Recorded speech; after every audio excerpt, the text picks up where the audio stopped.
Oh,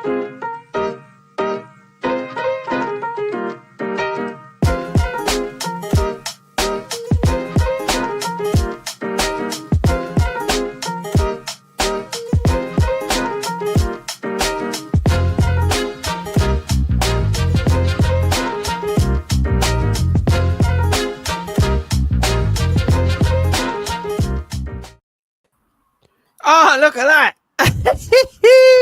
Hello, everybody, and welcome to the Halloween special. Ben, isn't that a shame that that's ended up over your head? I think it's brilliant. So good evening, everybody. Welcome back to the live show. Why do I do that? He's going to have a little mate with him now. Look, that's the closest Ben's got to another man for a few weeks. That one's dead.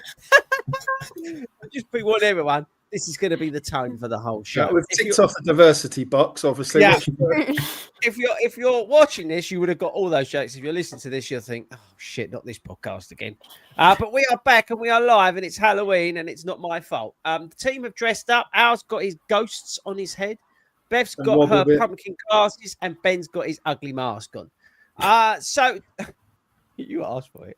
Oh look, this is good, isn't it? There's loads of stuff that we can play with tonight. Do you like it, guys? Yeah, let us know in the comments if you are watching this rubbish live. Let us know whether you're enjoying this Halloween.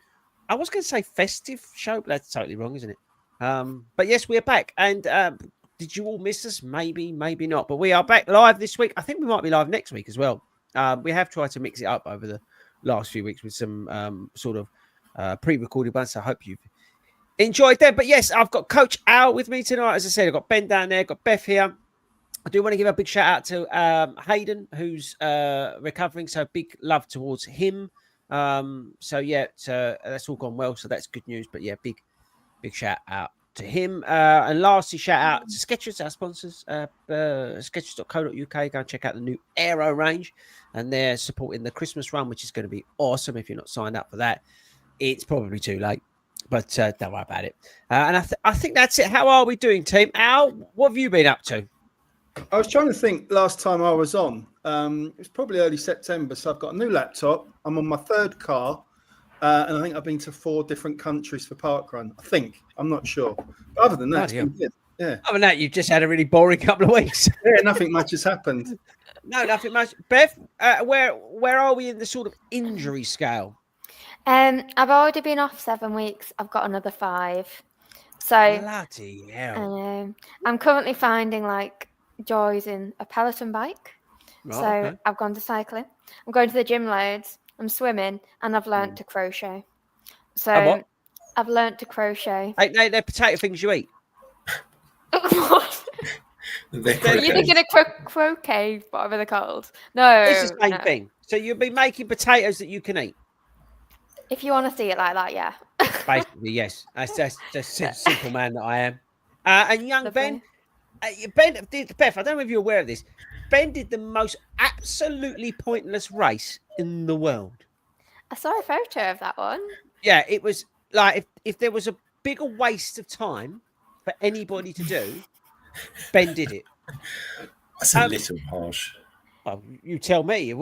I mean, out of 10, how would you rate the race?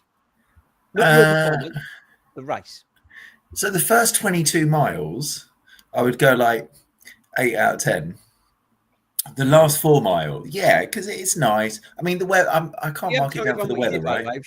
You should tell So I did. I'm not going to try and pronounce it because my Welsh is not very good. So Snowdonia Marathon. Okay. So it is a lot of elevation. Mm-hmm. And last year I watched it, and it was lovely weather, a little bit cold, but the sun was out, and so I thought, oh, that sounds like a good idea. This year we had rain, hail, sleet, wind, you name it, we had it. So yeah, the first 24 miles. Really nice, and then you basically have to climb up a mountain for 2 miles, and then and because of the rain you have to slip and slide back down the other side, and it's a very steep descent. So I'd say the last 4 miles 2 out of 10, but the first first 22 miles. And for all your massive efforts and everybody else who had a huge effort to do that, I would expect like a rock on a chain to say that you've gone up and down this man. What did you get? How big was the bling? Yeah. What's that? It's slate, so it's rock, as you said, and it's a coaster. You got a coaster for running up a mountain. Yeah, basically. What an absolute waste of time. And you I paid signed for you up that as next well. year. Yeah, You yeah, signed up for next I signed year. you up for next year. Oh, me? No, I'm not bloody doing it. No, I've got think you no should. interest. But guys, I've got a brilliant game that we're going to be playing or testing soon, ready for the National Running Show, which does involve races. So stick around for that one. Don't turn off just yet. Right. I do want to ask this question because I don't know about anybody else. I have been suffering like on another level of major FOMO this week because it's the New York City Marathon. Al, remind me, have you done New York? No, it's on my list for next year. I hope my big 6-0 hopefully will include a trip to the Big Apple. Plus, it's got parkrun now, so New York has it won't be on parkrun because of the marathon, but yeah, a new attraction there for those park runners. So park runs Central Park or somewhere? Brooklyn Bridge, right? Brooklyn Bridge, yeah. Okay, so you're looking forward to that next year. Yeah. Beth, I know you've not done the marathon yet, but New York, would that be on your list to do? I'd go there for the food and the experience, maybe not the marathon. But okay. It's more like it's an amazing thing to watch, amazing thing to do. So if I was a marathon runner, yes, it would be on my bucket list. Yeah, 100%. Actually, Jane's there. Look, Jane's there with John. Good luck to all our New York runners, city marathon runners. Actually, it's an incredible. I just funny enough, I just spoke to 2 people out there, and it's just an incredible experience to what's happened. We did a podcast on it. If you're not listening to it, if you are running New York, I strongly recommend you listen to the podcast Hayden and I did about it. We basically put everybody off. we just said it was awful. No, it's not. It's the course. You've got to respect the course. That's the thing with New York. It's not an easy course. It's a challenging course. But if you respect it, it will love you back. Do you know what I mean? It's one of those. It's definitely one to put on your bucket list, 100%. Talking of bucket list, Cape Town obviously was a no-show this year, but next year apparently you're going to get a star, Ben, if you go there. Provisional star. Provisional, yeah. What does that mean? So they're having their second stage evaluation next year. So if you run it next year and they get given the world major status, your star you will then get the star. Okay, you then get the star. So all right, so really 2027 is when I want to do it. Really, what are you trying to say?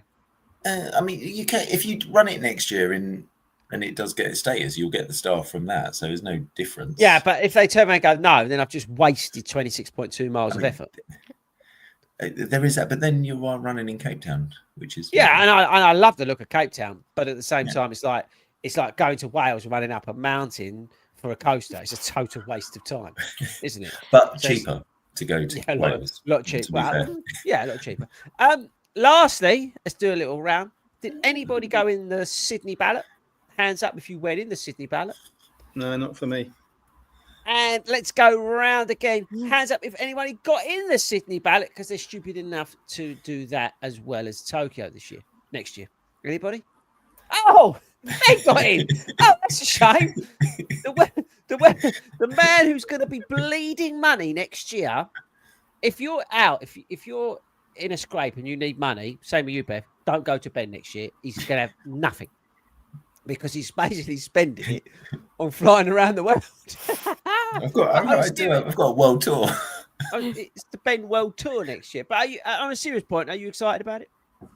I am. So I'd applied for the Good for Age, and then I don't know if you saw it. I think they'd put the times from this year, like this year's one, and they'd only had a very few entries, and then I think they had 200. I think they had 200 places, but obviously then everyone's time needed to be so much quicker, so they're reviewing it for next year. But everyone who applied for the Good for Age then got entered in the ballot. So when I didn't get the Good for Age, I have to say the one thing with that was their automated email service did not insert your name, so it just said hi F name.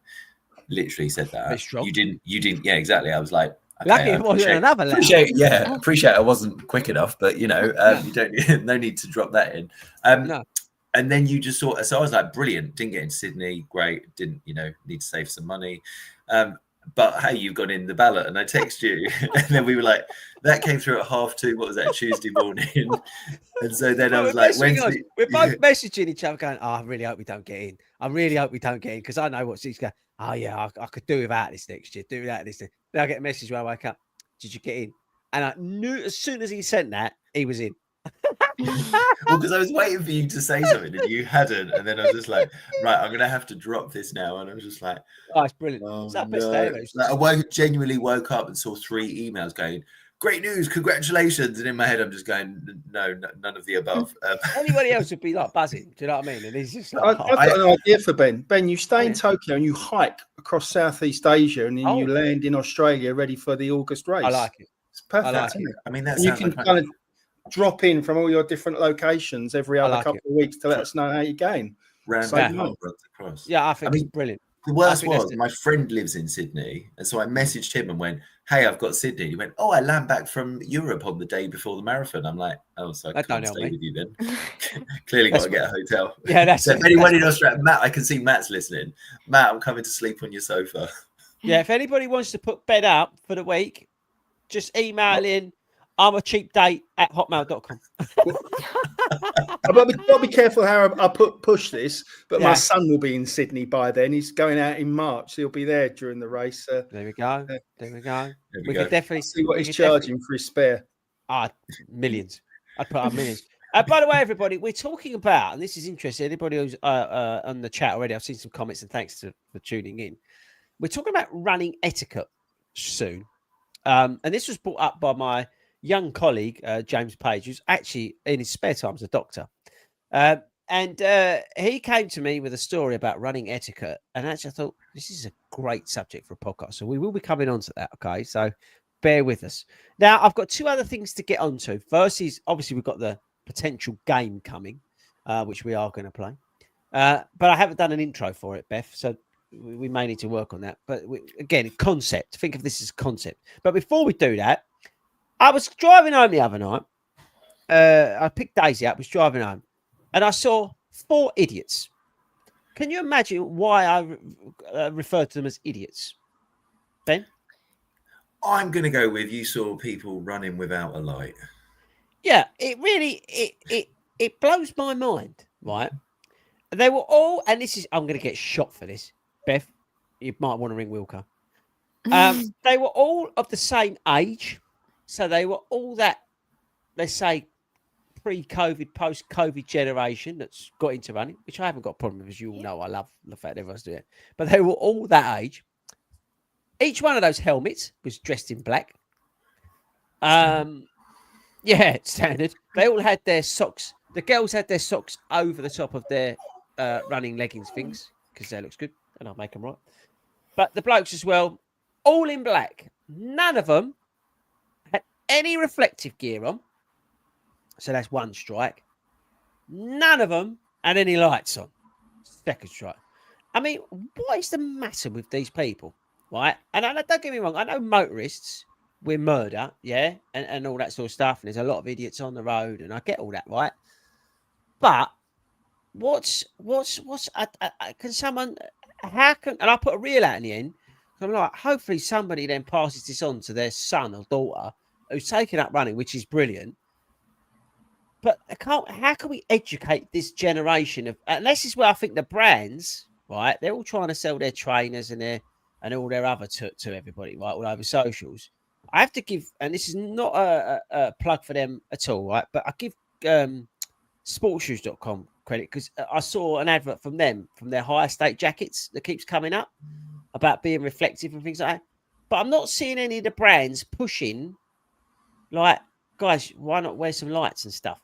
Yeah, do you know what I mean? I think that would be a use, not a campaign, but like EA, for example, England Athletics, the governing body who spend all their money on everything other than actually the sport, like investing in kids and, you know, helping out clubs grow instead of growing their own one.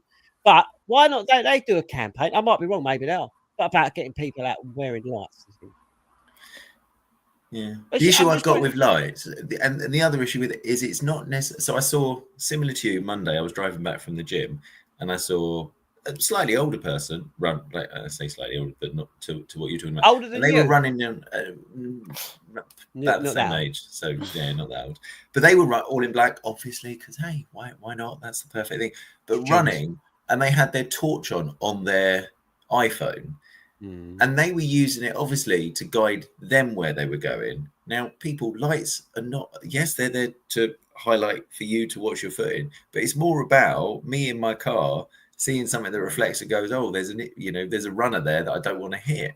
That's what gets me in terms of these messages need to get out. Is yes, you need to see where you're going, but it's about everyone else seeing you. Like the amount of people around here, like mine, I take the dog out for a walk and they're cycling down the road with no lights on the pavement.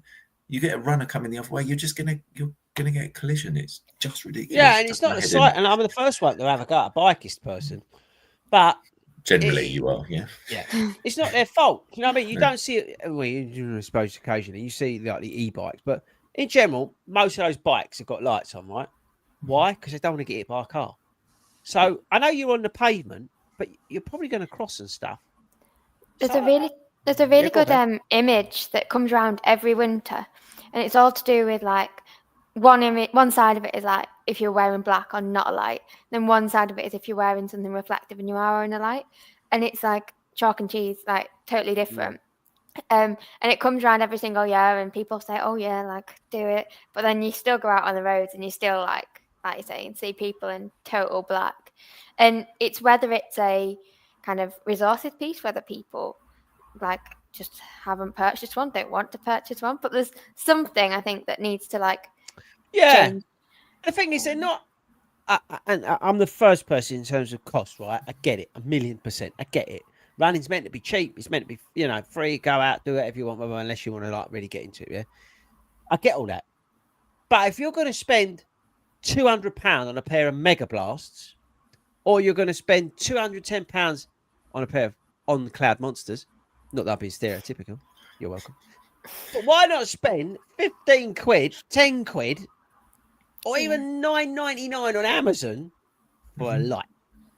Perhaps that's the problem. Perhaps all the brands need to just stick another naught on, make all the lights 150 quid, and then people will be rushing to buy them. How about that as a sales strategy? Why don't they when people buy a pair of shoes in the winter, why don't they chuck a thing from Temu in there and go, here you go, have some lights, be safe. Rather than a pair of free socks, Yeah. Like, who cares about the socks? Stick an old, like, one of them, even like the bands you can wear on your arms.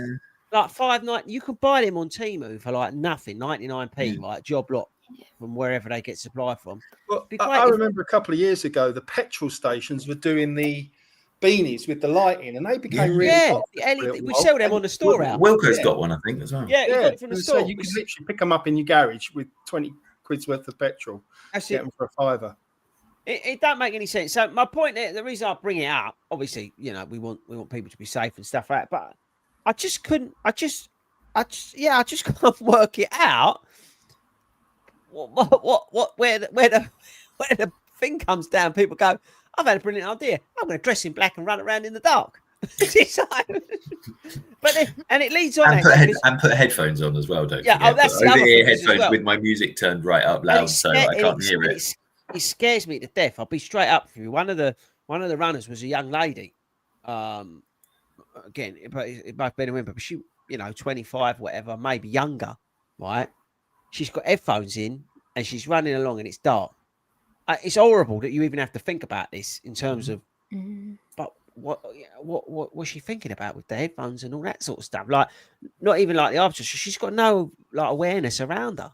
Like, come on, and I've got 2 daughters, you know what I mean? So I'm like scared stiff myself.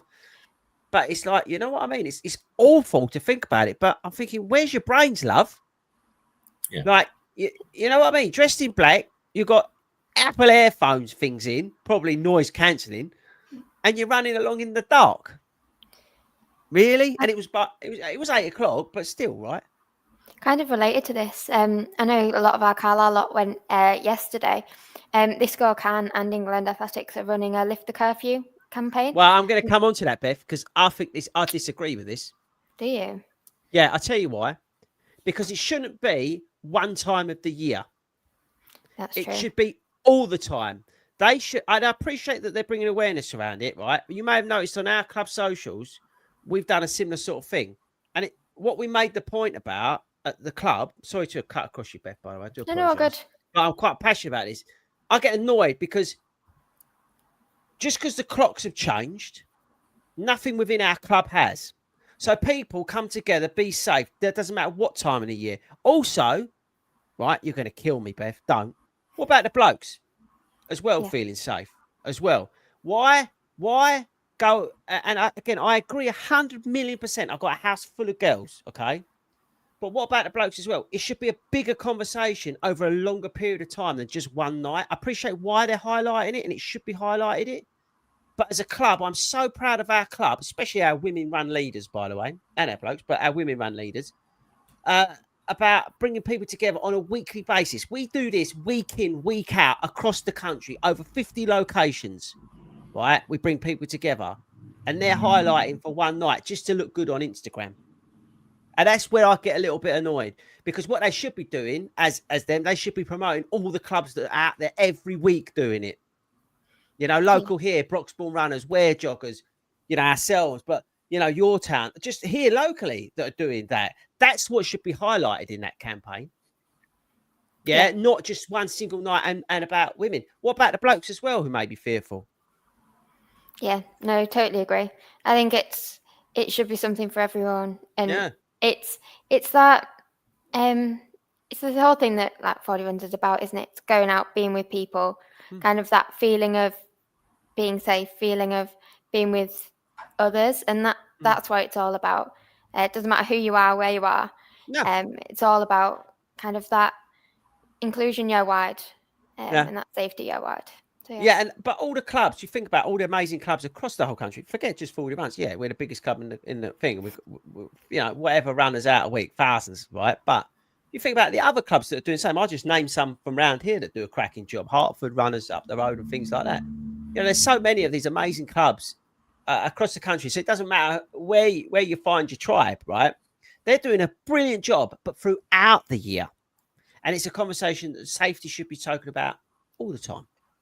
Yeah, it's that word consistency, isn't it, Chris? As coaches, we talk about being consistent in your running, be consistent in your safety. You know, and I think, you know, when you do look at our Facebook group and you see the pictures week in, week out, we run large groups consistently, very safely when you look at the number of accidents and incidents that get reported. And you're right, perhaps, you know, that needs to be spoken about more often, that, you know, lots of people do run in groups very safely every single week, and that's not a small achievement.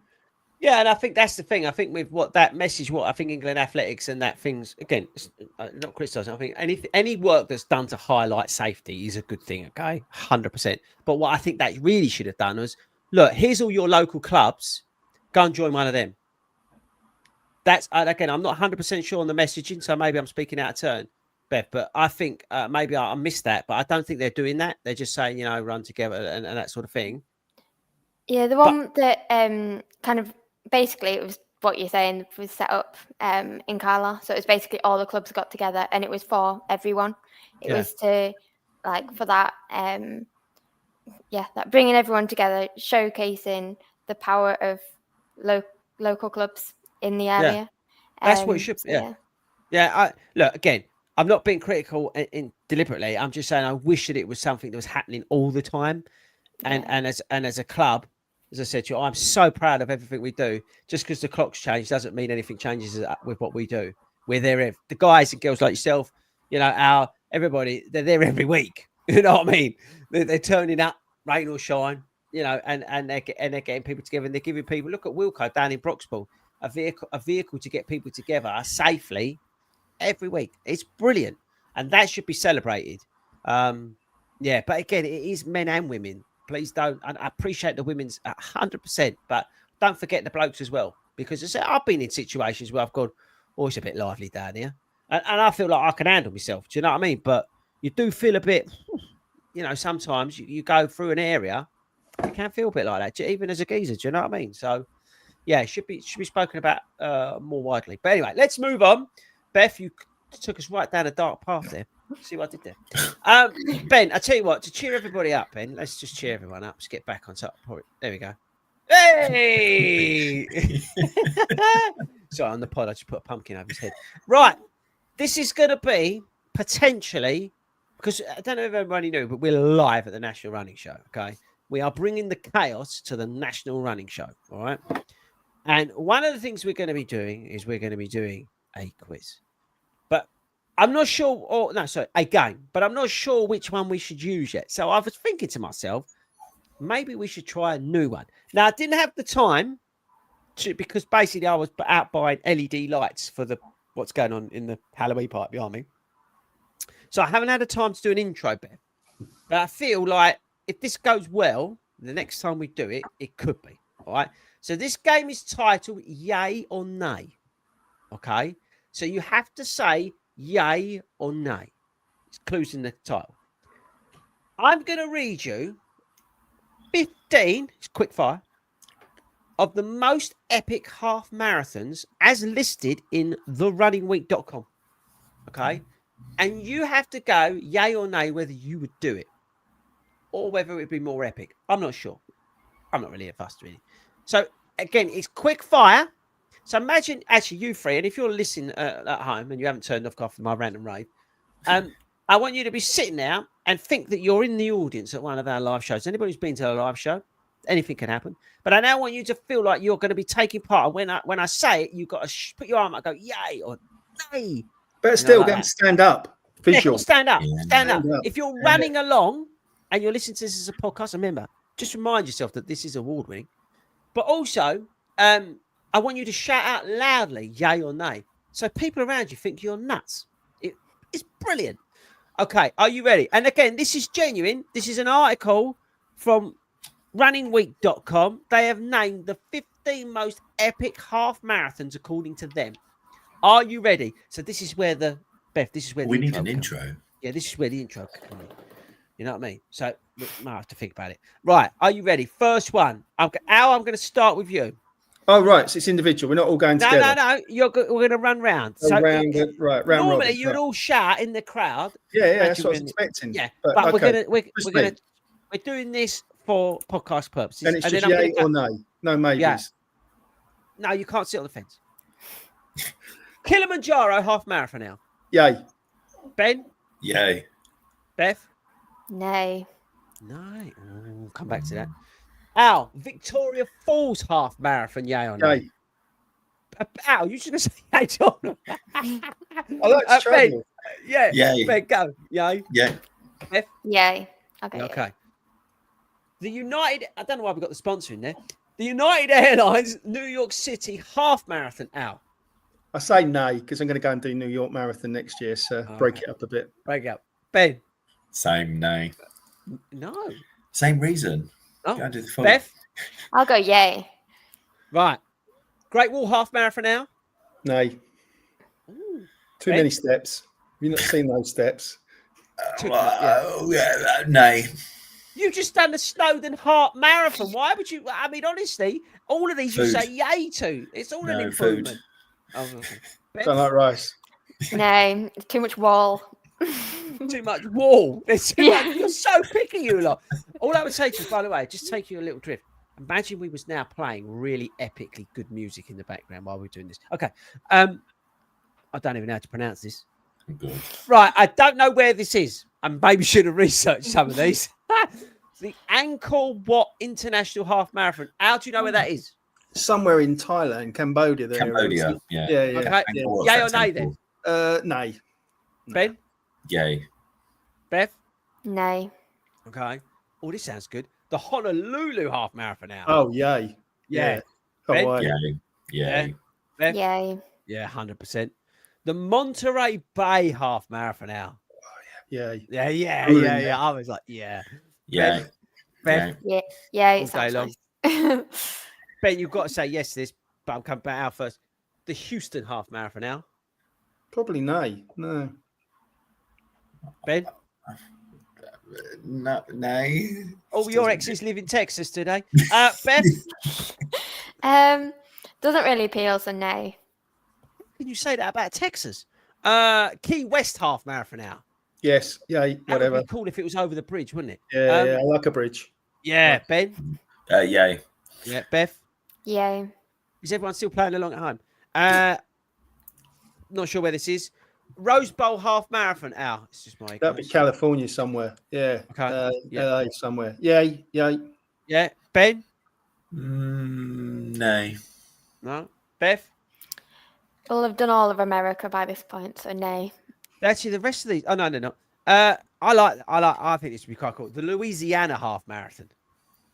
Only if they got kind of spicy gumbo or whatever. Yeah, I was going to say the food would be Yeah. amazing. It's for the food, right? Yeah, Ben. Yeah, I think we all agree yay on for that. the food, yeah. Yeah, Bev, yeah, just for the food. We just go. We've got 2 more in America. The Charleston half marathon. Al. It's getting to the point now. I might have nearly run a half marathon in every state, so I've probably got to say yay. Yeah, you've got to do it now. Ben, Charleston. Intrigued, yay. Beth. Yeah, it sounds quite fun. Mesa half marathon. The Mesa half marathon. I genuinely don't know where that one is. Where's It's Mexico? Arizona. No, too hot. No, too hot. Ben. No. Beth. If it's That's what hot, I'll do it. I'm saying that's in Mesa Airport. Hang on. Where is this? Is I should have checked these. I think it is Arizona. Yeah, that's what I thought. Mesa, yeah, there we go. Arizona. And last, like 2 more. Ben's going to say yeah all day long. Out half marathon, Magaluf. Yeah, just for the giggles. Why not? Ben's already there. 100%. Yay.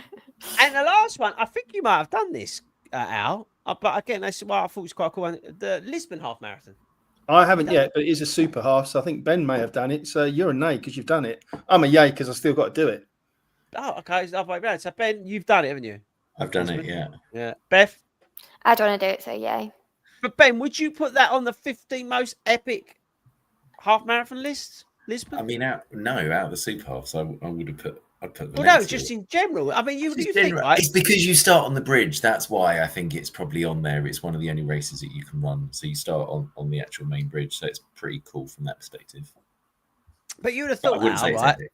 Some of the ones you've done, like the one where you ran across the bridge and dart from country to country, you thought they'd have been on there, wouldn't you? Yeah, you got the Vegas Strip. You've got, you got other half marathons around Washington DC. Yeah, I'm sure.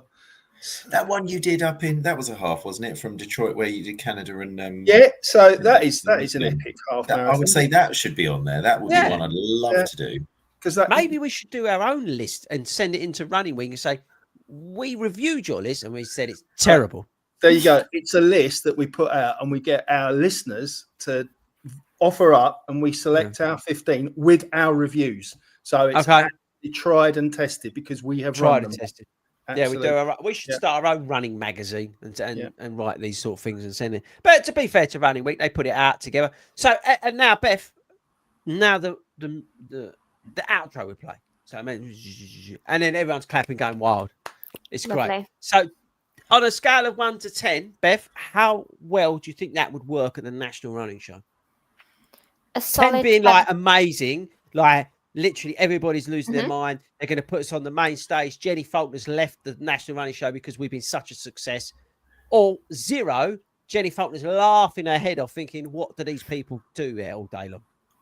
a solid 7.5. 7.5. Al?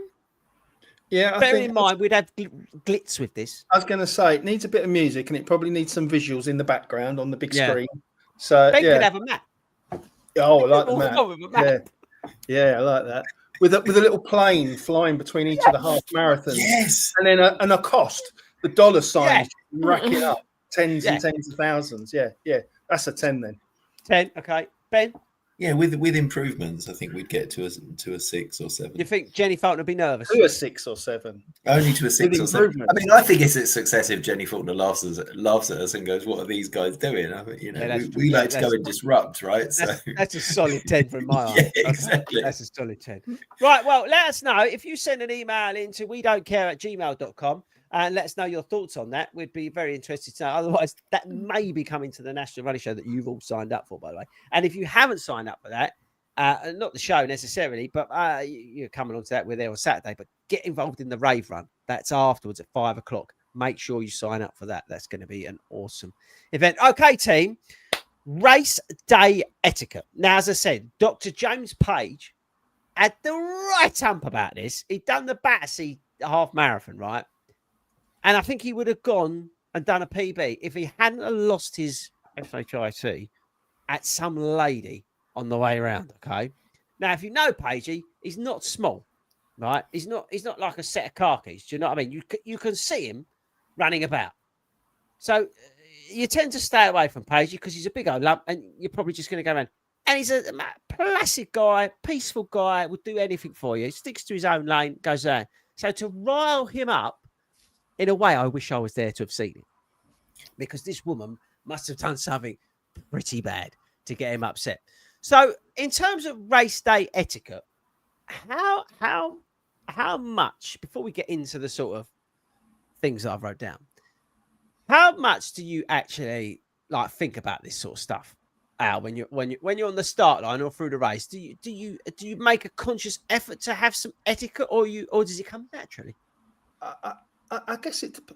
Oh, I'm going to answer that slightly differently. Yeah, I guess certainly in the Facebook groups and all the chat groups and stuff, when people are first getting into running and first getting into their races, they stress and worry about it, which says, why is that? It's because they kind of know there is that race etiquette and there is that expectation probably. Right. And when you don't know what's expected of you, that becomes a stressful point.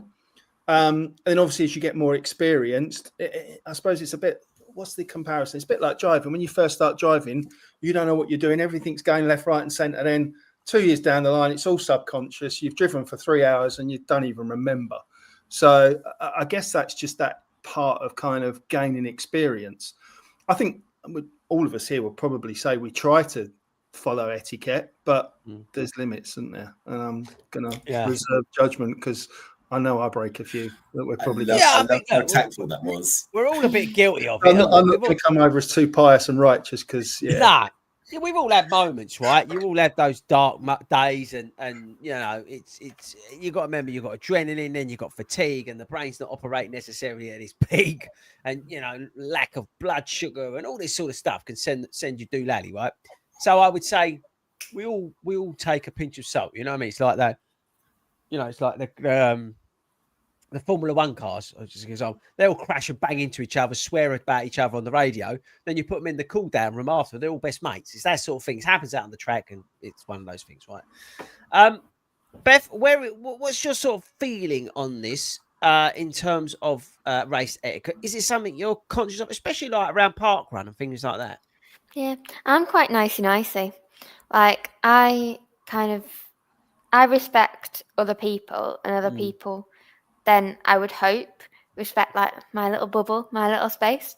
But I think there's definitely an undercurrent sometimes where it depends what people are there for. I think that's generally the vibe I get. So like if someone's in the mindset of like, right, I'm going to run my race, I'm going to get a PB, I don't care about anyone else, then you can tell that on the start line. Like, you don't need to be however many miles into a race. And I think what really annoys me is when people know you're there, but then do things purposefully to, like, get in your way. Or, like, that's my, like, pet hate in terms of etiquette. Yeah. I'm with you on that one. Yeah, Hayden can quantify that because he was with me in Chicago. Ben, where are you on this? I think probably land in the middle of the two. I think, like Al says, when you first start kind of doing races, I think you've got that nervousness, the anxiety, and that kind of adrenaline, and you're not necessarily aware. And so as you learn and kind of develop in races, you start. It's almost learning your racecraft, right? And so then you're more aware of your surroundings. I think the trouble is we do have our moments, and there's times when you're in a race that you are, in the moment, and someone will do something, and you're kind of. I don't necessarily sit there and go, oh, it could be their first race. It's more what you've just cut right across, and that's really irritating. But then you've just you kind of got to deal with it. But I think there's some people that you see. I remember, I think it was Berlin last year. Literally the same bloke every time we got to a water stop. he would literally just cut right in front of me. So I would grab my drink and move back out, and then he'd cut right back across me. And I'm like, mate, just turn around. And I don't know if you remember, there was when we ran Berlin the year before, I got clipped and I moved aside and went, do you want to come through? And the person, I won't say, the person went, no, it's all right. And I was like, well, do you not want to trip me up then? Like, you don't, if ever I bump into someone, I will always make a point of apologizing. Caveat that with, unless I've done it on purpose. Question. Which I don't do. Question.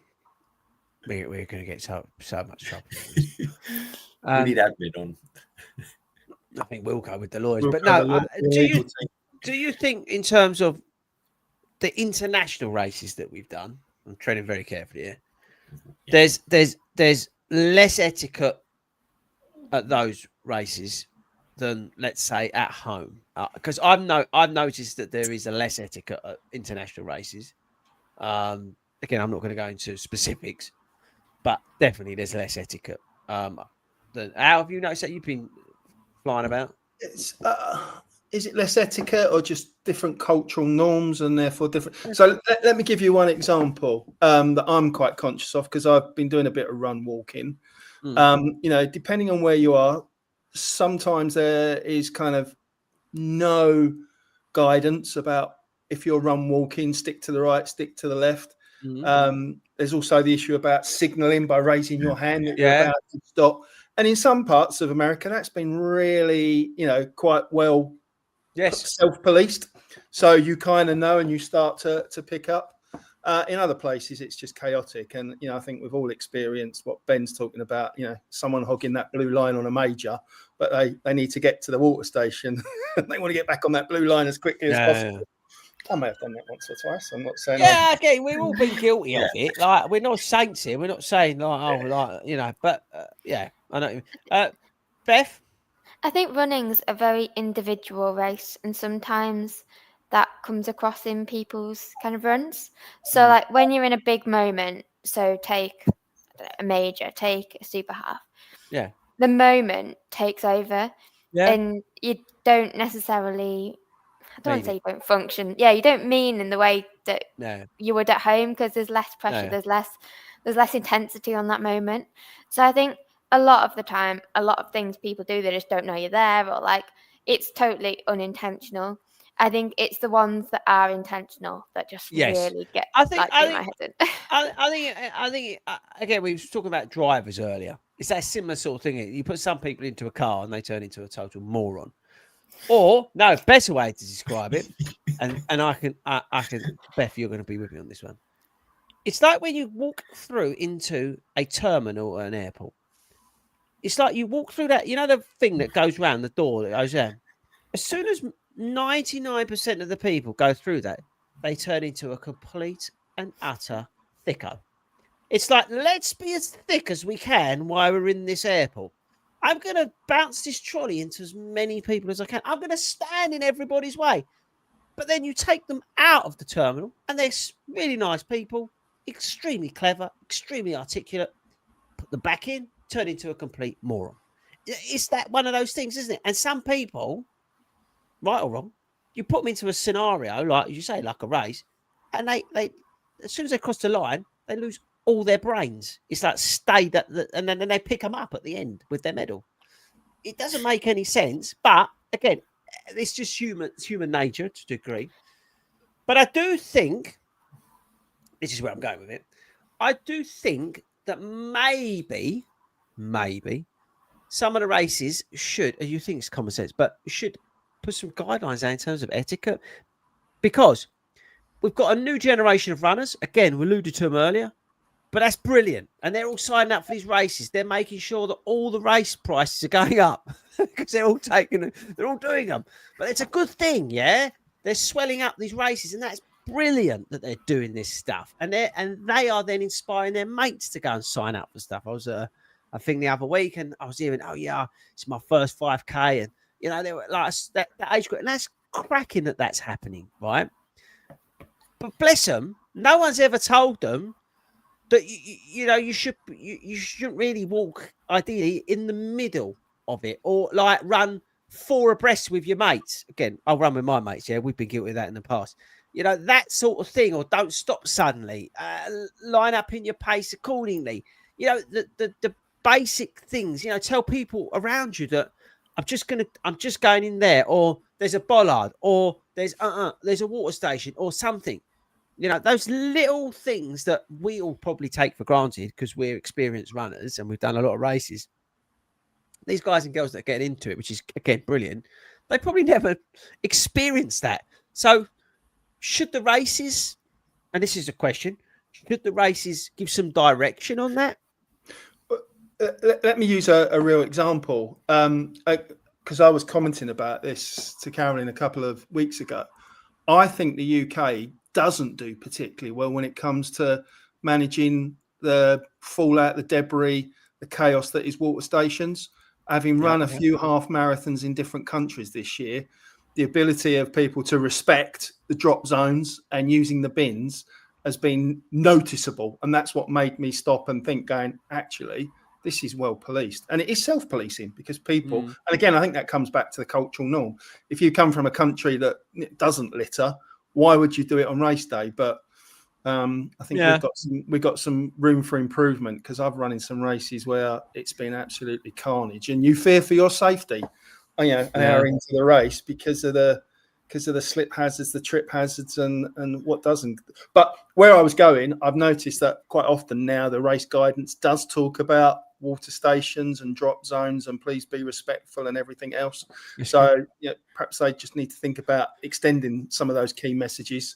Maybe put it on. But do you think people listen to that? Because I'm just, you give the and kind of the real life example of, say, at Parkrun, for example, where in the run briefing, and it will be, kind of make sure unless you're overtaking, you keep to the right and things like that. And the trouble is, people, and I give that example of Parkrun, but I think once people then get into their race, and everyone's got their own reason for running, their own target and stuff, and I think it sometimes it comes down to the fact that people are so focused, and that's why we've done it, is we've got that focus on that goal, and so you almost then, that's your laser focus, right? You are just so honed on that almost everything else goes out the window. I was watching the highlights of my pointless marathon last week, and you just saw one of the lead runners. So I think he finished third.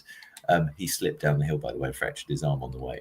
So pointless. But I know. But at the top of the first climb, there was a water station, and he went to grab a cup, missed it, and his face. And I'm like, I wonder if he's seen the highlights, because his face looked so annoyed at the person handing him the water that he hadn't grabbed it off her, and and he didn't say anything, but it was just that kind of thing of, because he's so focused on what he's doing, that almost it looked like he was going to shout at her. But it's that element of, even if we do the education piece, would that help? I don't know, because people's emotions. The way to do it is the way triathlons do it. You break race etiquette, you get a time penalty. If you drop your water bottle out of the zone, you have to take a penalty.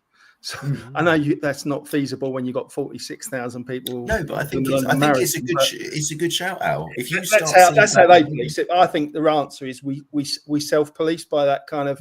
It's down to us as a community to keep reinforcing that message. You can't expect marshals and race officials to do it, but we can.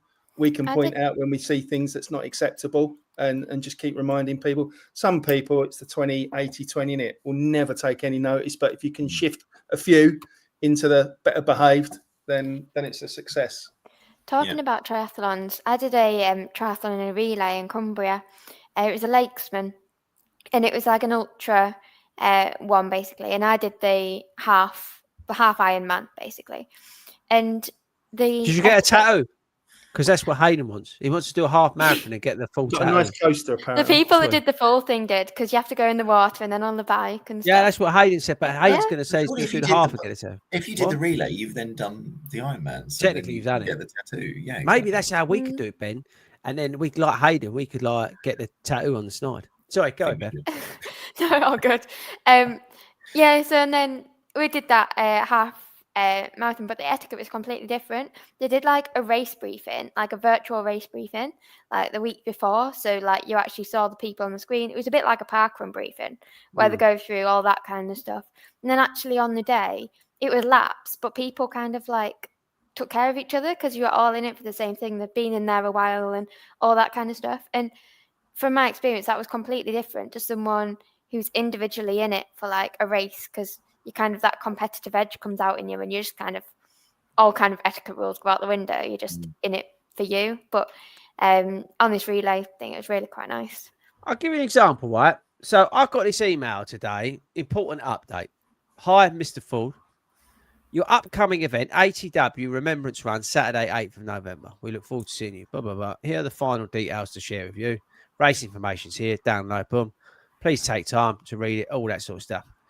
It takes 2 seconds to put like a little link here or put something about like race etiquette on there. I just think maybe just put it on there. I'm just reading the pack. Is there anything about it? No, when I arrive.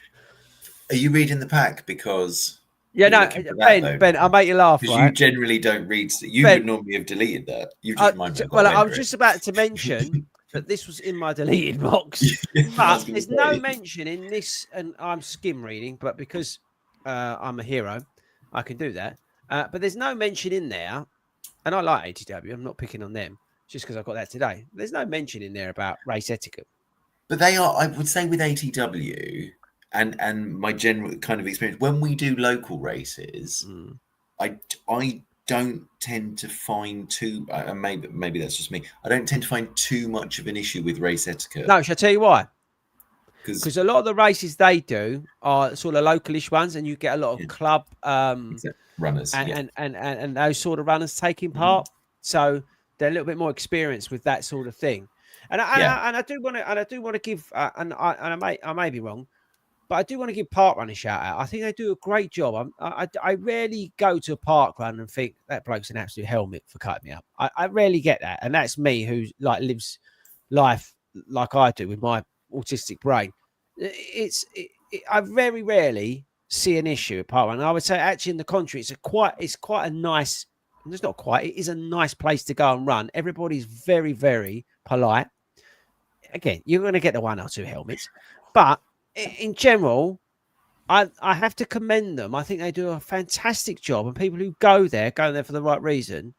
And it's really nice, and it's kind of not refreshing, but you know what I mean? It's like, I don't know.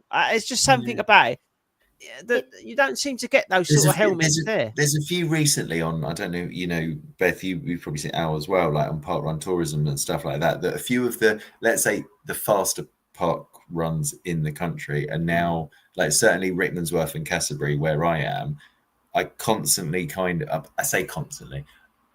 more recently have seen issues where people at parkrun have been, there's someone walking down the path towards them with a buggy and they're literally shouting at them.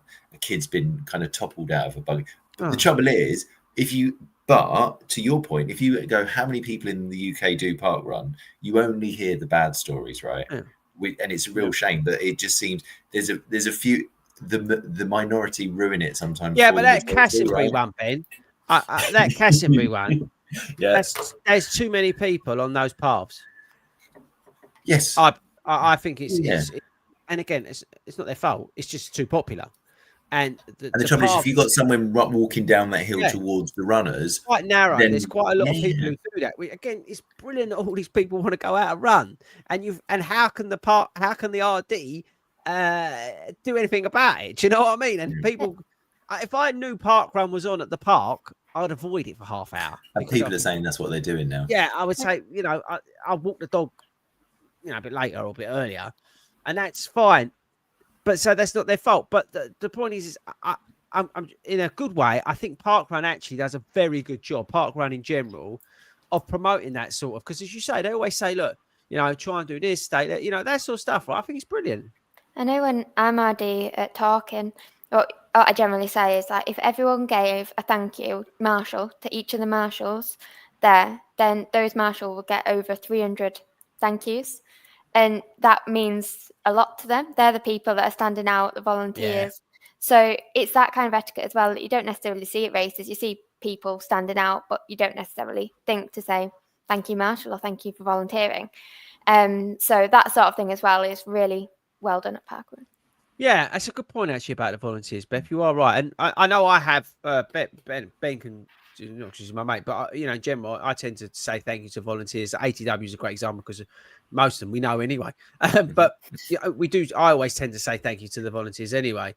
And it's a good point. You know, some of these bigger races don't necessarily have that. You're sort of, as you say, Al, you're self-policed, where not that the volunteers are policing us, but you know, the volunteers on those slightly smaller races are there to look after everyone, make sure that there's no one getting in anybody's way and that sort of stuff, and keep them on the track. But they do a fantastic job, the people at these local races, the volunteers and that lot. And again, fair play to like Run Through, ATW, and organisers like that who get these volunteers out to marshal these things, because they do make sure that the race is policed, but it's like put on in a good way, isn't it? Like you say, Ben, I do think also maybe your point about those ATW ones, you never feel like there's not much of that. Probably fair, man. That also down to the volunteers doing such a great job. Yeah, absolutely. Work, And I think if someone did misbehave at one of those, because of that local feel, you would generally, I think, someone like to Al's point of that self-policing, you would get someone saying something and actually make I think you really notice the difference when you come to volunteers between those events where the majority of the volunteers are runners or have come from the community versus those are events that have paid marshals. Right. I think you really notice the difference. And is it inevitable? Is it sad? I don't know. But I just feel, you know, when you've got our clubs and other clubs like us out there setting up, supporting, and then closing down, you get a much better experience. Just because you do. We're all in it for the same reason. Mm-hmm. You know, volunteers are paying it forward so that next time they sign up, you know, someone else has stepped in to do that role, and it's a virtuous circle. Yeah, it's quite an interesting topic in it because, as I said, in fairness to Dr. Pagey, who we still don't know what she did to him. Are you? No, I'm not saying, because he got a trifle upset about it. And this is one of the most placid people I've ever met. Do you know what I mean? We're all texting him back. I was going to say I might message him in a minute and go, "What happened? What happened to you?" It's like Gavin and Stacey, right? What happened on that trip? Don't mention it to him, because genuinely he missed his PB by like 2 seconds, and he puts it down to this woman. Not his coach. Yeah, definitely his coach. But yeah, it's like, but it can genuinely ruin a race for somebody. Like, again, this is myself included. I give you the example with Hayden in Chicago. That bloke who cut Hayden up, right, badly. Cut Hayden up. He didn't fall over. To be fair, Hayden is tiny, so the guy might not have seen him, right? But and that sent me the other way, right? So you think how much, and again, he told me off, Hayden told me off for losing it, because he's like, why are you wasting energy on this? I can't help it. It's just the way I'm wired. But you know what I mean? So it can genuinely, and I've had that where it's genuinely ruined a race for me because I've let that person, upset me. Again, I'm slightly different balance to most people out there, but it can be intimidating if you're running along and you're doing laps of Battersea and there's 4 geezers like across, and you can't get through and all this sort of stuff, or you know what I mean. It can literally ruin somebody's experience. So again, and myself included, just need to take an extra minute to think to ourselves, how are we behaving?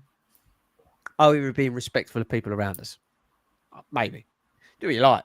But I just think, I don't know. I would like to see the race organisers maybe push it a little bit, like Parkrun does. Because as I said, I think Parkrun is a good example.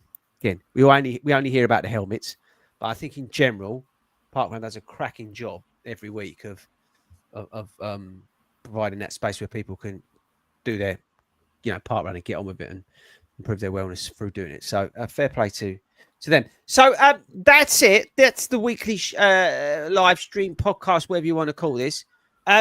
What are we doing? So Bev, tomorrow, are you making more potatoes? Not tomorrow. I'm going to be a pumpkin park walker from the bit morning. Like Ben. Yeah, just like Ben. Look, there's his boyfriend. He's cute. Skeletor. So your body type. What are you up to? I guess you're jetting off somewhere. Well, obviously, I'll be signing up to all those 15 half marathons. Yeah, you're the one on the list. But once I've done that, we're heading off to Cambridgeshire for a relatively new park run. Then on Sunday, we're running past one of Hell's Bells houses because we've signed up to the Southwold 10K. Oh, is So that might this see week? Hell's. That's this weekend. It's Sunday. Well, I didn't know. I got the bib on Wednesday and I forgot all about it. So I suppose better. Oh, turn yeah, in. you're guaranteed to run one of them. It's like if you run in Surrey, you're guaranteed to run through Hayden's estate at some point. It's 'cause And you it's get a so can big. of beer. So what's not to like about that 10K? And you get a can of beer at the end of it. Is that what Sponsored happens? by Adnams. So it's But- actually a good race, apart from the But puddles. do you get a coaster? I think we've had a couple of wooden medals. I'd have to go back and check my collection. So there's always a risk of a wooden medal on Sunday, but the can of beer, I think, makes up for it. You Okay. kind of don't worry about too much about that. And Ben, what are you doing tomorrow morning at 7 o'clock? Waiting in the bushes in Hartford. That's probably. Trick or treating. Oh no, that's a horrible thought in my brain. That's enough of You're that. welcome. You're welcome. Right, team. If you've been offended by anything in tonight's show, please email Beth at shedon'tcare@gmail.com. We may be back next week. I think we might be, guys. I think we might be back next week, but I'm not sure what we're talking about.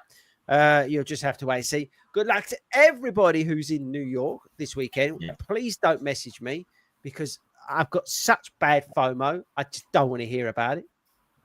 I think, is there anything else if I forgot? Oh, thanks very much to Skechers. Beth, you should have reminded me. And if you like the game, please email in as well. And I think that's it. So we'll see you all next week. Ben, take us out. Bye, boys.